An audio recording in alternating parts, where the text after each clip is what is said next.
Thank you. Indeed. It is indeed a pleasure to be here today. Only one day after the ministers' meeting in Berlin, as part of the Berlin process, but less than 2 weeks also after the ministerial meeting, informal ministerial meeting with EU ministers. And I think one of the good messages that came out from both of these meetings is to see that there is consensus among EU but also non-EU countries with regard to the future, and that is that energy security and climate change are now two goals which have become one and the same in light of the crisis particularly. It has become clear that energy efficiency and renewable energy are not only as a means of protecting the climate, however, they are also a means of achieving an independent energy system, an independent use of resources, and they will help us achieve the energy security and weaken authoritarian regimes also over the mid and long run. Kosovo is no exception. We have an very ambitious energy strategy. We aim to decarbonize the sector by 2050, whereas for the next 10 years we also have very ambitious targets. Building at least 1,300 new megawatts of renewable energy compared to less than 250 which we have now, reaching 35% at least share of renewable energy in final electricity consumption compared to 5% right now, and reducing greenhouse gas emissions by at least 32%. We are already taking the first steps in making this energy strategy reality. We are already working on several projects in solar particularly. First one, a solar farm at Kek of 100 megawatts.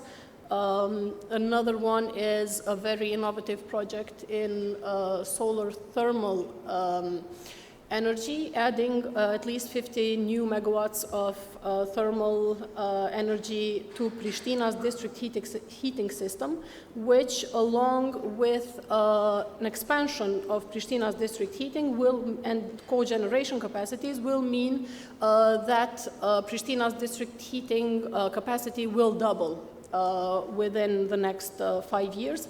And this, of course, helps to relieve the demand for electricity during winter, which is one of our biggest problems. In order to integrate these renewables, we, of course, need storage, as we have a very inflexible system. Currently, we rely on lignite for 95% of our electricity production, and with limited water capacities and no gas infrastructure, it means that our system is highly inflexible, which is why storage is a key component of the future strategy. And for this, with the support of MCC, we aim on procuring 340 megawatt-hour reserves, probably battery storage, but if another technology becomes feasible in the meantime, we are open to changing this. And this will happen also in a few years, just in time when these renewables are being built. Including the private sector as part of the implementation of the energy strategy is key. By the end of the year, and that is now very soon, in December, in a few months, we'll be launching the first auction for solar power, of 100 megawatt capacity, whereas next year we plan to launch the first wind auction based on this experience.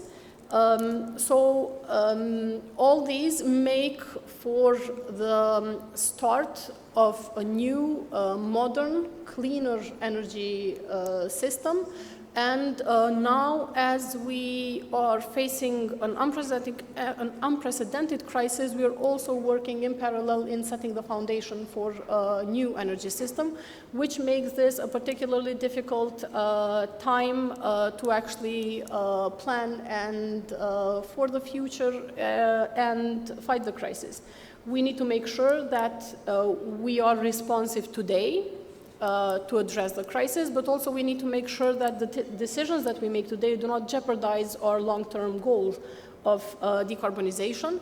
These two sometimes come with trade-offs, but sometimes are actually positive, and they represent opportunities. For instance, it has become clear that we need to move forward with energy efficiency and renewable energy as fast as possible. So we are actually moving faster than planned with some of these projects to the extent possible. And that is, I think, the silver lining of this situation that we are facing today, which is horrible, unprecedented, particularly for Ukraine, of course. And I take this opportunity to stress that the people of Kosovo stand with the people of Ukraine firmly, and will continue to do everything that is in our power to help, and hope the invasion will come to an end soon. But also we need to keep in mind that Ukraine is fighting not only for Ukraine, but Ukraine is fighting for all of us. Therefore, anything that we can do, including if it means sacrificing, reducing our energy consumption in the near future and making some sacrifices, which is the least all of us can do, is something that we need to do and we fully support.